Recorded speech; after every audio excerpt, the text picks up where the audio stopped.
So I've actually met people who've admitted that they've been involved in putting false information out into the community of people who take an interest in UFOs.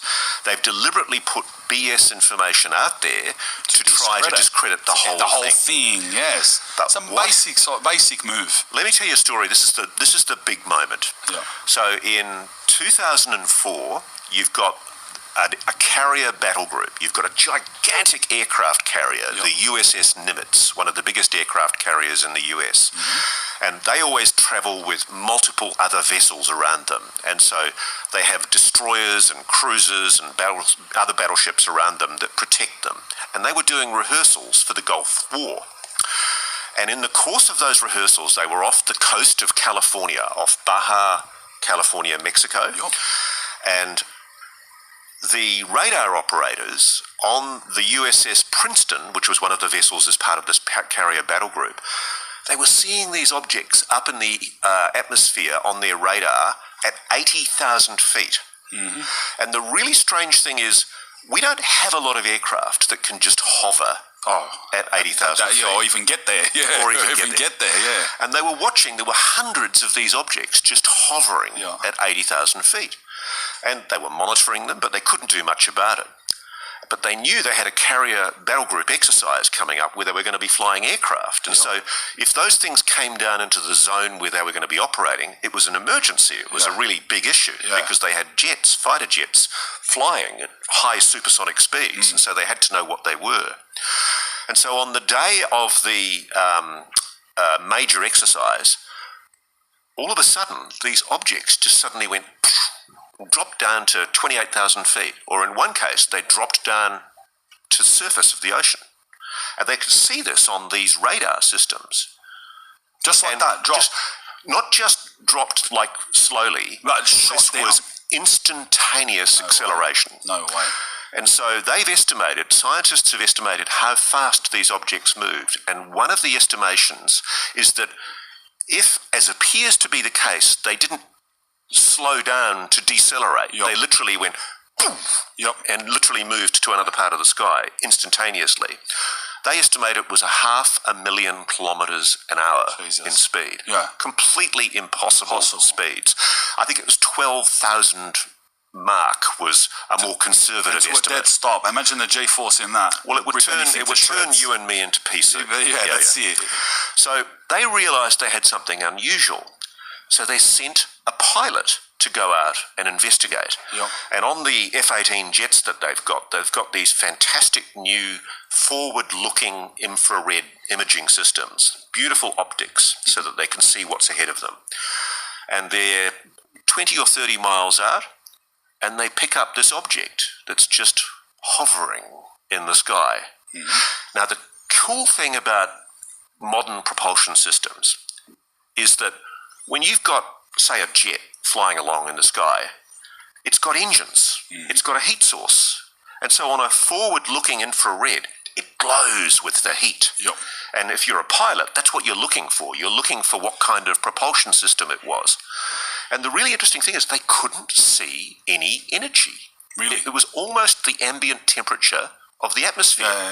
But they could see a solid object there.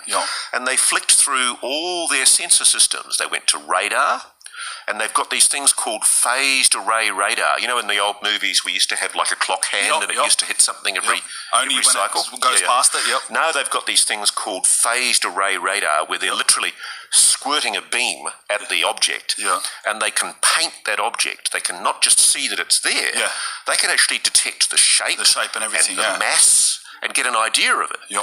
And this is what they were doing. And it was nothing that they'd ever seen before. And it completely freaked them. So they sent a pilot closer, and his name was Dave Fravor. And I've spoken to David. He's a really good guy.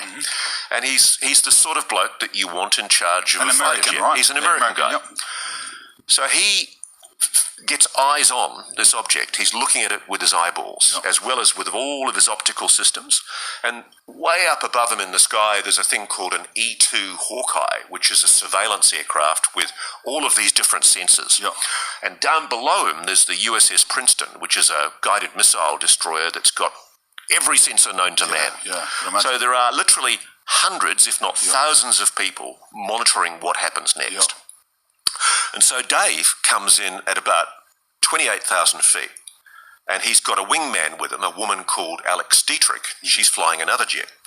And they've both got people in the seat behind them in the F-18. So there are four eyes looking. Yeah. And they look down, and way down on the surface of the ocean, they see this white froth. And they think, oh my God, a plane's crashed. Yeah. So Dave says to Alex, you stay here. And so she stays circling at 28,000 feet, and he starts spiraling down, because you can't go straight down in a fighter jet. You've got to spiral down. So he's spiraling down, and as he's spiraling down, all of a sudden, he notices there's a gigantic white cylinder that looks like a huge white peppermint. Yeah. And he calls it a Tic Tac, after the Tic Tac peppermints. Yeah. And it's literally just hovering on the surface of the ocean. And as he's watching, it's going, Jesus, moving just across the surface of the ocean. And he and three other people see it with their eyeballs. And so he's circling down like this, and then suddenly it registers him. And as he's circling, it starts spiraling up towards him. No way.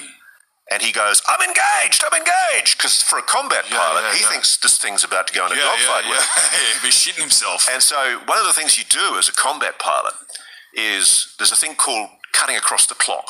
Mm-hmm. So when you're sufficiently at a level height where this guy is, you don't just spiral anymore, you do a dive and you go down towards it. And so that's the moment. He just turns his plane and he goes supersonic towards it. Yep. And at that very moment, it just goes...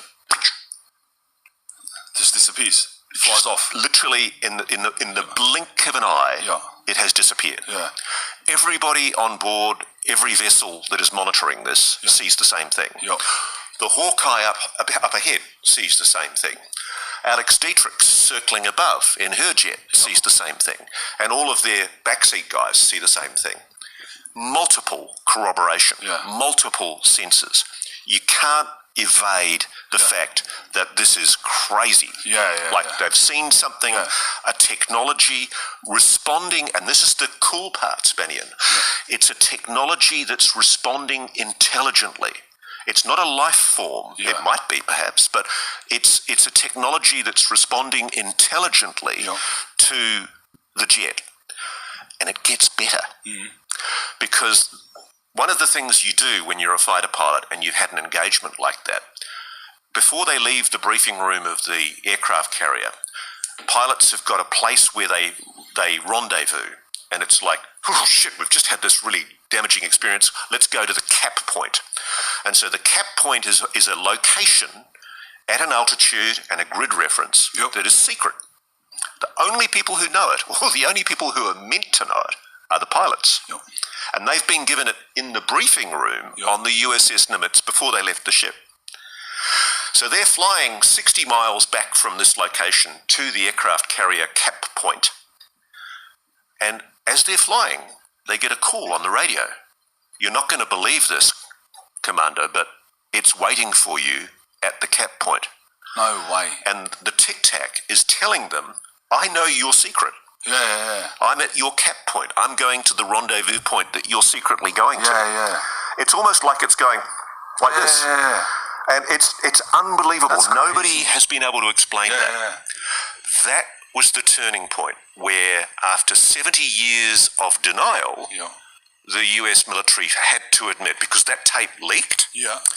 Somebody leaked it to the New York Times. And it Sorry, what year was that again? 2004? So it was originally in 2004. And the New York Times got hold of that video and ran that video in 2017, so 5 years ago. And since 2017, it's all started coming out. Okay. It's making sense now. Because I always wondered why things like you're saying, and other things like I'm sure I've seen, like you've seen in the doco, happened in Australia, I think, just multiple times where entire towns would see something, from the homeless man to the kids to the police officer to the magistrate to the dentist. So there you have it, man. That was the video I said I would do before I go. I want to get a get this precept right here in the book of Isaiah. Is this the one? This is the book of Isaiah chapter 31, verse 3. Now the Egyptians are men and know the Most High, or by power. Their horses flesh and no spirit. When Yahweh shall stretch out his hand, both he that hopeth shall fall, and he that is hoping shall fall down, and they shall all fall together. Let's read that in the NLT. It says, now these Egyptians are mere humans, no powers. Their horses are puny flesh, not mighty spirits. When the Most High raises up his fist against them, those who help will stumble, and those being helped will fall. They will all fall down and die together. The point is, okay, that they this what is it? These are fly these jets of ESO, Air Force, whatever you want to call them.